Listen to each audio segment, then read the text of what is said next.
We are on the Real Programming channel. My name is Andrei. This is our advanced lesson. I greet you. We will talk about from the outline to a web page. Let's go. So, you're almost there. You created an outline of Tony's web page. Now all you need to do is create the corresponding HTML to represent the page and fill in Tony's text. Before you begin, remember that every web page needs to start with the HTML element and include the head and body elements. Now that you know what building blocks make up each part of the page, you can translate this blueprint directly into HTML. Don't forget, you always need the HTML head, title, and body elements. We are using the title of the journal as the title of the web page. Here a hidden address description of Tony's journal. Hidden image description. Here is Tony's most recent entry.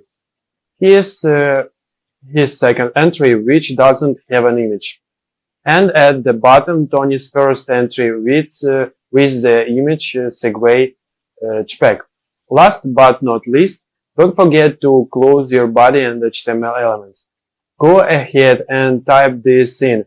Save your file to the chapter 3 journal folder as a journal HTML. You'll find the image, segue spec and segue 2 spec already in the image folder. When you're done, give this page a test drive. Test driving Tony's web page. Look how well this page has come together. You put everything in Tony's journal into a readable and well-structured web page. Fantastic, this looks great. I can't wait to add more entries to my page. Tony's calling in from the road. Adding some new elements. You have the basic elements of HTML down.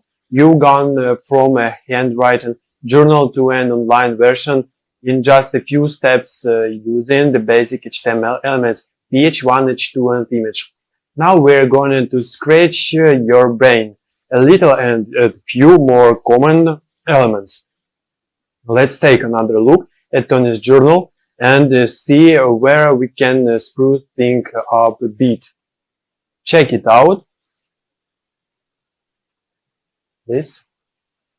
Tony has a little quote stuck at the end of his first post.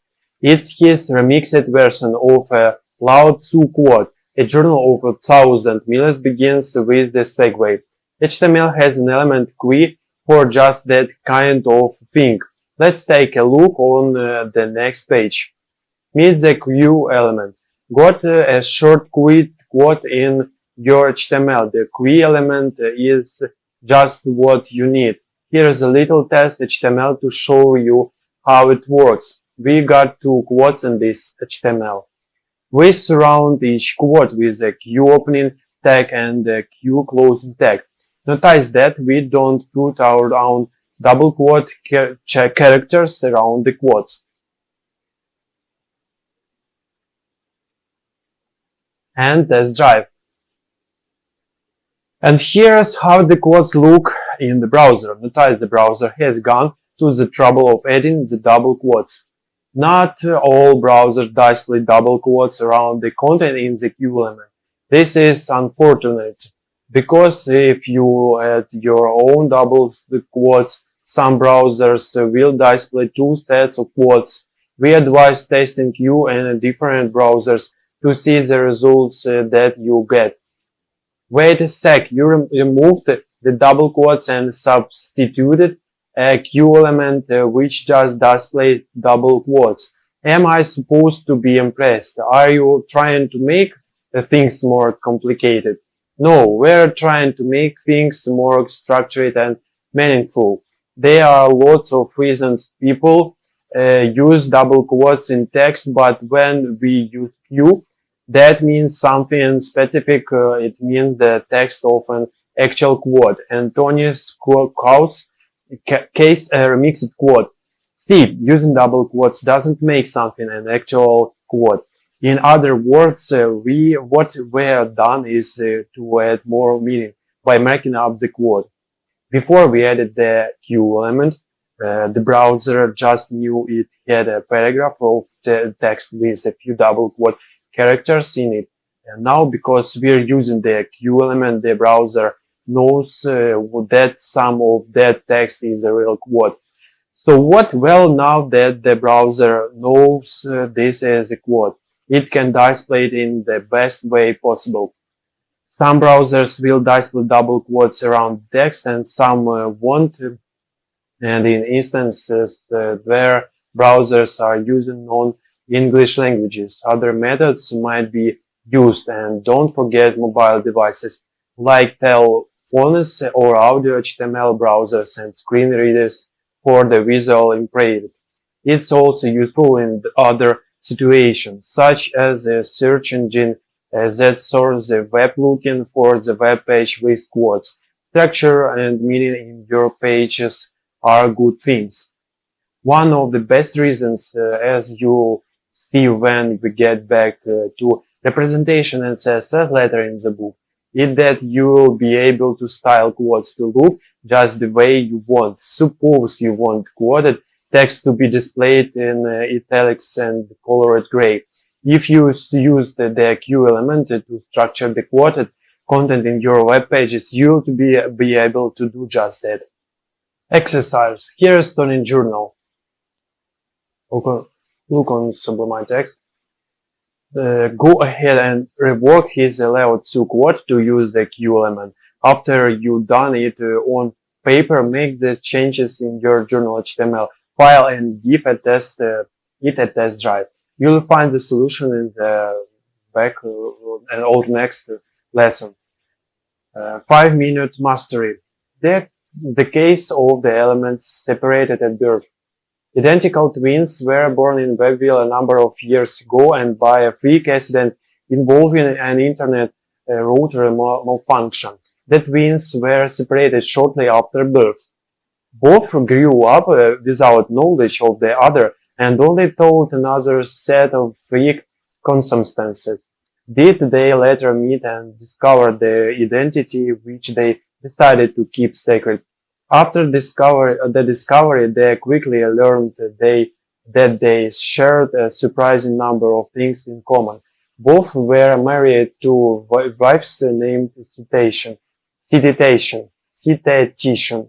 Both were married to wives named Citation. Both were married to wives named Citation. They also both had a law for question. Both were married to wives named Citation. They also both had a love for questions. The first twin, the Q element, loved short, 50 quotes, while the second, Blackwater, loved the longer quotes after memorizing complete passages from books or poems.